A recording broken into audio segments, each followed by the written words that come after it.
तो कहानी शुरू करते हैं। कहानी का टाइटल है लालची लकड़हारा। तो शुरू करते हैं। सोहनपुर गांव में रामलाल नाम का एक लकड़हारा रहता था। वो अपनी जीविका चलाने के लिए गांव के पास के जंगल से रोज लकड़ियां चुनता और उन्हें बेचकर कुछ पैसे कमा लेता था। इसी तरह उसका गुजारा चल रहा था। कुछ दिनों के बाद रामलाल की शादी हो गई। उसकी पत्नी बड़ी खर्चीली थी, इसलिए अब उतनी लकड़ियों को बेचकर घर चलाना मुश्किल हो गया था। ऊपर से रामलाल की पत्नी कभी नए कपड़े खरीदने के लिए तो कभी किसी दूसरे चीज़ों के लिए रामलाल से बार बार पैसे मांगती थी। अगर पैसे न मिले तो रूठ जाती।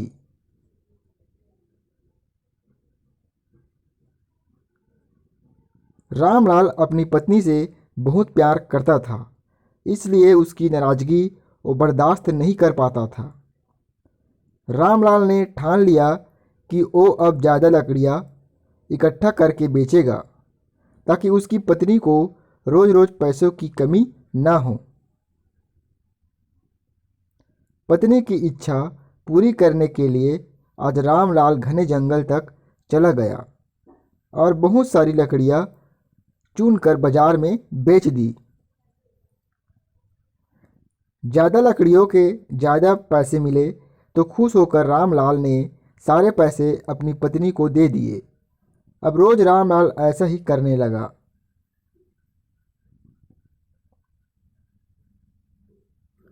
देखते ही देखते उसके मन में लालच इतना बढ़ गया कि उसने धीरे धीरे पेड़ काटना भी शुरू कर दिया। पेड़ काटने से और ज़्यादा लकड़ियाँ हो जाती थी और उसे अधिक दाम मिलने लगे। लकड़हारा हर हफ्ते एक पेड़ काटता और लकड़ियाँ बेचकर मिलने वाले पैसों से अपनी पत्नियों के शौक़ पूरे करता। अब पैसे ज़्यादा आ रहे थे तो घर भी अच्छे से चल रहा था। धीरे धीरे रामलाल ने पैसों को जुए में लगाना शुरू कर दिया। जुआ खेलने की लत ऐसी लगी कि रामलाल एक मोटी रकम इसमें हार गया। अब इस रकम को चुकाने के लिए रामलाल ने एक दो मोटे मोटे पेड़ काटने का फैसला लिया।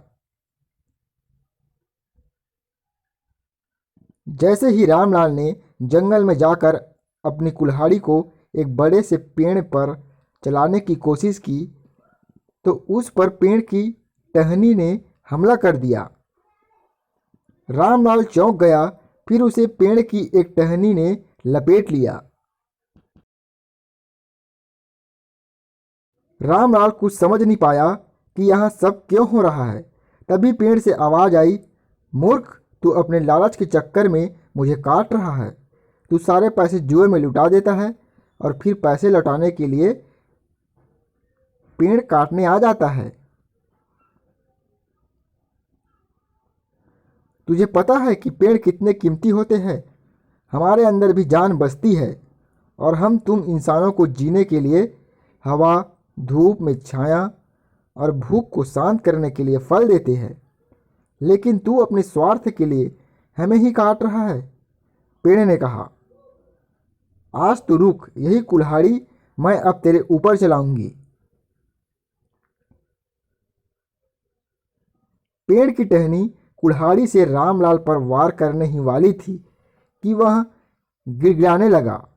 उसने माफ़ी मांगते हुए कहा, मुझसे गलती हुई है, लेकिन मुझे सुधरने का एक मौका दो। अगर आप मुझे मार दोगे तो मेरी पत्नी का क्या होगा? वो अकेली पड़ जाएगी। आज से मैं किसी पेड़ को नहीं काटूंगा, यह प्रण लेता हूँ। यह सब सुनकर पेड़ को रामलाल के ऊपर दया आ गई। उसने रामलाल को छोड़ दिया। छूटते ही रामलाल भागकर अपने घर गया और पैसों के लालच में न आने का संकल्प ले लिया।